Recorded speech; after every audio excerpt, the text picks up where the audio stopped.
नमस्कार। आइए आपका फिर से मैं स्वागत करता हूं आप ही के प्रोग्राम अंत दुखों का में। दर्शकों, जैसे कि मैंने पिछली बार एक शॉर्ट डाला था, उसमें मैंने आपको बताया था कि पितृदोष के हमें इंडिकेशंस क्या हैं, और जो भी आपकी अगर आपको लगता है कि कुछ इंडिकेशन से कि आपको पितृदोष है, तो उसके निवारण के लिए मैं आपको उस शॉर्ट में क्लियर नहीं कर पाया था।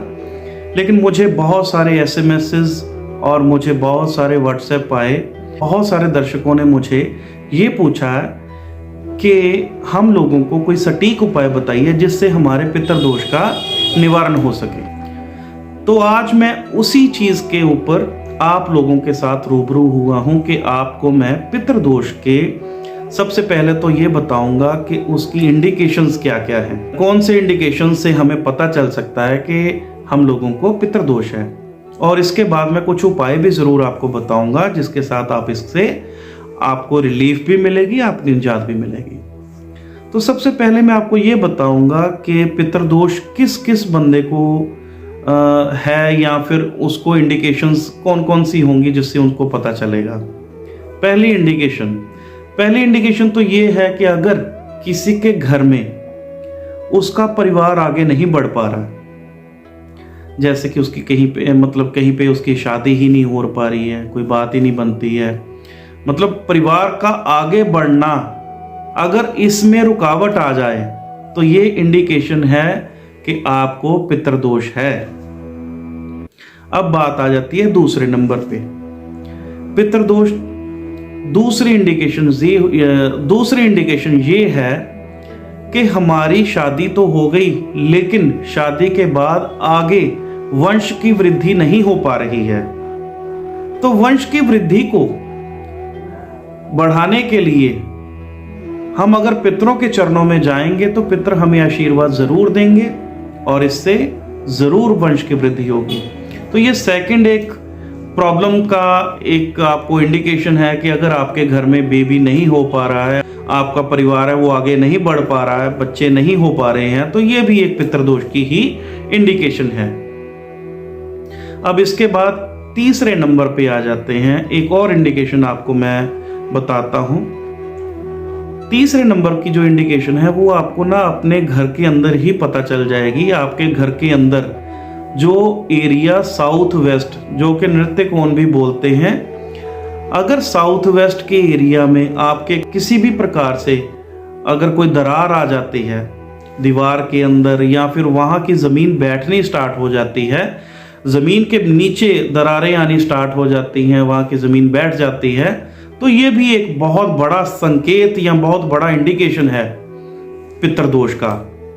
तो ये भी मान लेना चाहिए कि आप लोगों को पितृदोष है ही है। अब ये तो इंडिकेशंस के बारे में मैंने आपको थोड़ा सा बताया, ये मोटे मोटे इंडिकेशंस है। बाकी आप अपनी पत्री, जिसको हम जन्म पत्री बोलते हैं, जन्म पत्री को दिखाने के बाद भी हम डिसाइड कर पाते हैं कि इसमें हमें पितृदोष है कि नहीं है। तो उसके लिए भी मैं आपको बताता हूं कि अगर राहु या केतु किसी भी स्टार के साथ बैठ जाते हैं, मसलन जैसे राहु के साथ चंद्रमा का या मंगल का या बुध का मेल हो जाता है, गुरु का मेल हो जाता है, शुक्र या शनि या फिर इवन सूर्य का मेल हो जाता है, तो ये भी एक प्रकार का हम पितृदोष मानते हैं। इसमें हमें उन चीज़ों का अभाव होना स्टार्ट हो जाएगा जिसके साथ राहु बैठ जाता है। राहु की टेंडेंसी वैसी हो जाएगी जो कि जिस स्टार के साथ बैठेगा।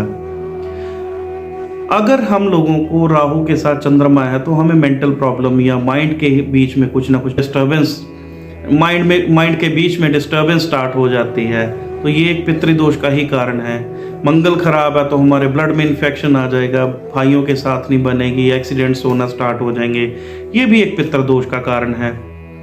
बुध और राहु का संयोग, वैसे तो अगर ये अच्छा हो तो हम ये मानते हैं कि बंदा बहुत ज़्यादा चुस्त चालाक होता है, अपना काम निकालने के लिए वो बहुत ज़्यादा आतुर होता है। लेकिन अगर ये उल्टा हो जाए तो बंदा पागल भी हो सकता है, उसका दिमाग नहीं चलेगा तो वो मतलब ऐसी हरकतें करेगा जैसे कि वो पागल है। अब जैसे गुरु और राहु इकट्ठे हो गए तो वो भी हम बहुत बड़ा एक पितृदोष मानते हैं। जिसमें हमारा गुरु खराब हो जाता है, हम हमेशा उल्टी चीज़ों के लिए सोचते हैं, हमारा माइंड जो होता है वो ऐसा नहीं चलता कि हम सीधा सोचें, हम उल्टा सोचने के लिए आतुर हो जाते हैं। शुक्र के साथ अगर बैठ गया तो हमारा कई बार बेनिफिशियल भी होता है, लेकिन बहुत ज़्यादा नुकसान भी देता है ये पितृदोष। अगर ये साथ में बैठ गया तो हमें कई बार अपनी वाइफ के साथ बहुत ज़्यादा जद्दोजहद के साथ हमें अपना लाइफ को गुजारना पड़ता है, पैसे की बहुत ज़्यादा तंगी या किल्लत रहती है। ऐसे ही शनि के साथ भी होता है और सूर्य के साथ भी होता है। शनि के साथ बैठे हों तो कई बार हम लोगों को बहुत ज़्यादा सुख नहीं मिलते नौकर चाकरों के, या फिर हम बहुत ही ज़्यादा मेहनत करने के बाद बहुत कम रिजल्ट मतलब हम लोगों को मिलते हैं। सूर्य के साथ अगर ये बैठ जाते हैं तो फिर हमें मानहानि या फिर बदनामी का सामना भी करना पड़ता है। ये सारे पितृदोष के निशानियां हैं। तो दोस्तों, अगर पितृदोष आपको कहीं भी किसी तरीके से ये दिखाई दे रहा है और हमें ये नहीं पता कि हमको उपाय क्या करना है, तो आप ये उपाय नोट कर लीजिए। ये आप अगर लगातार बार बार करते जाते हैं तो आपको पितृदोष से काफ़ी हद तक निजात मिलेगी। क्या करें, आप अपने जन्मदिन के महीने में जब भी अमावस आती है, अमावस पर आप नारियल, कोयला, बादाम और काला कपड़ा ये लेकर सिर से 7 बार वार कर सारे का सारी सामग्री और इसको जल प्रवाह कर दीजिए। ये मात्र उपाय आप अगर लगातार करते जाते हो हर साल अपने बर्थडे पे, और इवन अगर इस उपाय को आप हर महीने जब भी अमावस आती है अमावस पर करते जाते हो, तो आपको पितृदोष से काफ़ी ज़्यादा आपको रिलीफ मिलेगा। आप जो नेगेटिव एस्पेक्ट्स इसमें देख रहे थे, क्योंकि कोई भी स्टार अगर हमें कोई मेलेफिक इफेक्ट्स देता है तो वो बेनिफिक इफेक्ट्स देने के भी काबिल होता है या इतनी क्षमता रखता है। तो हम लोगों ने कभी भी जब भी हमारा कोई स्टार खराब होता है उसको सेटल करना या उसको प्योर करना बहुत ज़्यादा ज़रूरी मानते हैं। अगर हम ऐसा कर देते हैं तो हम लोगों को नुकसान की बजाय फ़ायदे होने स्टार्ट हो जाते हैं। तो ये जो उपाय मैंने आपको अभी बताया है, जो आपने हर अमावस पर करना है, ये मात्र उपाय आप अगर लगातार बार बार करते जाते हो तो पितृदोष से आपको निजात भी मिलेगी, और जो आपके नुकसान होने थे वो नुकसानों की बजाय आपका प्रॉफिट आज से ही स्टार्ट हो जाएगा। तो कृपया इस उपाय को लगातार बार बार करिए और अपने जो भी आपकी कुंडली में पितृदोष की निशानियां या पितृदोष की प्रॉब्लम्स थी उनसे निजात पाइए। आज के लिए इतना ही, अगले वीडियो में जल्द मिलेंगे।